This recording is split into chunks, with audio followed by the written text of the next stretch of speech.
guess the two things that I want to say is thank you, Lord, for the opportunity to grow, not only physically mature, but also for the opportunity to continue to serve the foundation that we were built on, which is Christ. And so when I look at the thankfulness that I have, I'm thankful that my dad is a servant leader.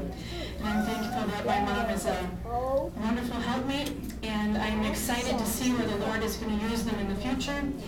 And I guess one of the really funny memories that I'd like to share is, there's so many of them growing up, but one of the funniest ones that kind of hit home is many people know me as a Snoopy lover. And in 1994, we moved to Atlanta. 93. Do you remember this? We move in December, and Chad and I come home from college, and we came in on the 22nd or the 23rd.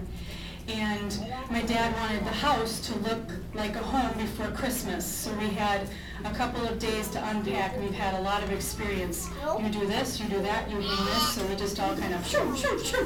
And we were doing our part. Except for the fact that one thing was missing, and that was a Christmas tree. And we were in Atlanta, which is not where a lot of tree farms are at. So they would import trees, and you'd go to Home Depot or Lowe's or the grocery store, and you'd pick out your pretty tree, and you'd be like, oh, awesome, this is what we want, and take it home, because that's what city slickers do, okay? I've learned the difference now that I've lived in the country for many years. So, long story short, this is Christmas Eve, December 24th, and we're looking for a Christmas tree. And we go to the local store just down the road, and we're looking, and we had brought rope and everything to tie the tree on top of the minivan, right? Because we were going to bring our tree home and decorate it. We get there, and the guy's showing us, and he's telling us the prices of the trees, and we're like, what for that? We ended up getting a tree about yay big with about 10 branches. And we threw it, my dad lifted the back hatch of the minivan and threw it in the back and shut the door. We drove home and we reenacted the whole thing with Chad. And we called it our Charlie Brown Christmas tree year, because I think it could only handle one installment.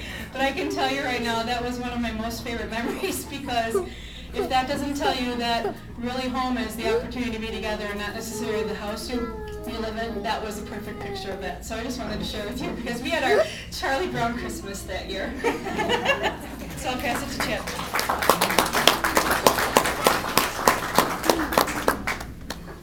Well, Natosha was talking about speaking today, I was like, oh no, I don't do that at all. So,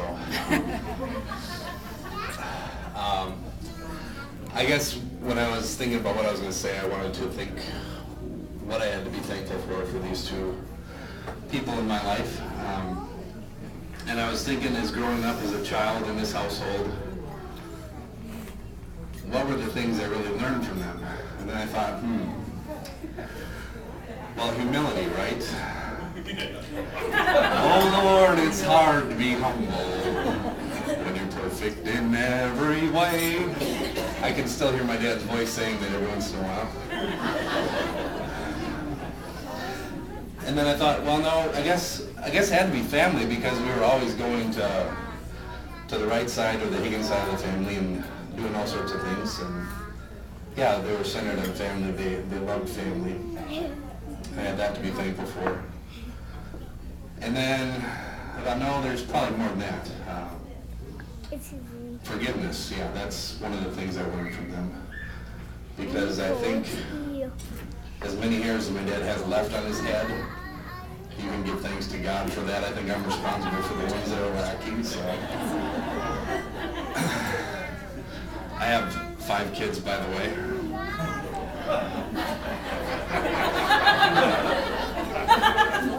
Just kidding. And then I thought, no, there's so much more than just forgiveness. They taught me about God. They sacrificed so that we could have a Christ-centered home where I could learn about Jesus and the love that God has for me. And more importantly, the fact that this life is really kind of short when you think about eternity. Like like a drop of water in the ocean. And they taught me the most important thing parents can teach a child. And so I think when I look at them as far as role models now, I look at them as my parents, sure. I see them as my children's grandparents. But more importantly, I see them as my older brother and sister in Christ. And I'm so thankful for that, that they brought me into God's eternal family, that they were loving enough to do that for us. So I give you guys thanks for that. And I had a few other things I was going to say, but I think I'm going to hand it over to Steph before I start crying up here. So instead he's going to make me cry when we get up.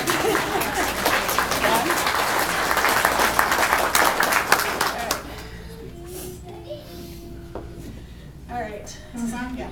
Okay. Well, I'm going to take a second to recover, since everybody else gets to make me cry and then makes me get up. She's the baby. No, it's overwhelming. 40 years, I can't even imagine. And my husband Justin had the great idea to give you guys some ideas of what happened 40 years ago, so you can see how long these two have stuck it out together. So 40 years ago, in 1973, George Steinbrenner bought the Yankees. Hank Aaron took the home run record. George Foreman took out Frazier in the TKO. The Secretariat won the Triple Crown. The Watergate trial took place. What else is funny? Oh, light beer was introduced to the world by Miller Brewing Company. The first Kiss concert ever happened, and Elvis's concert in Hawaii was the first worldwide TV broadcast. So for those of you that were around or history buffs, that shows you how long these little lovebirds have been together.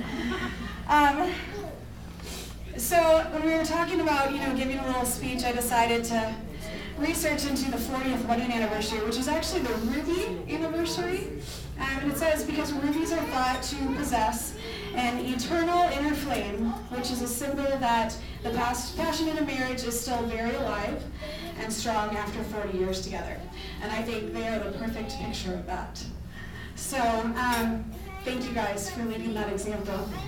And coincidentally in Proverbs, it says that the virtuous woman is as rare as a ruby, which I thought was interesting, because to stick with somebody for 40 years, I think you did a good job of picking out a virtuous woman, Deb. So 3 things that I really learned from my parents was love, unconditional love, faith, and then commitment. And I found a verse from Song of Solomon that says, "Many waters cannot quench love, rivers cannot wash it away." Which I think is so true, because in my lifetime, we've done 10 moves. They've been through 3 kids, they've been through retirement, and a life full of things that I was never there for that y'all can fill me in on later. But they made it through a lot, and through all of that, loved each other no matter what.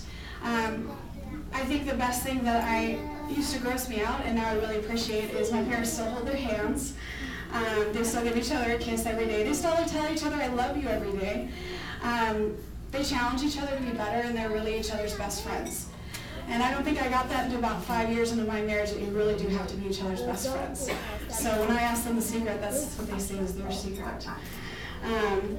With faith, from 1 John, so we have come to know and to believe the love that God has for us. God is love, and whoever abides in love abides in God, and God abides in him.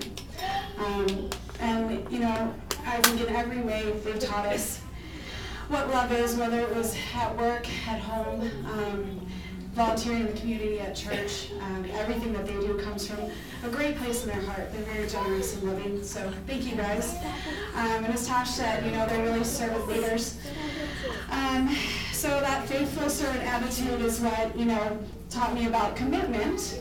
I love this quote from Zig Ziglar. It says, "Many marriages would be better if the husband and the wife clearly understood that they are on the same side." And there's good times, there's bad times, as there are in any marriage, but the thing that really was impressed upon me was the mutual respect that they have for each other. And even when they were having a fight, they still always communicated about love and knew that they were going to get through it. And it was a great thing to see and be able to mirror in your own marriage. So thank you guys. And I just want to say a big thank you from us for leading by example. Sorry. Teaching us to love as Christ loved the church. Creating a family that exists in this life and the next. And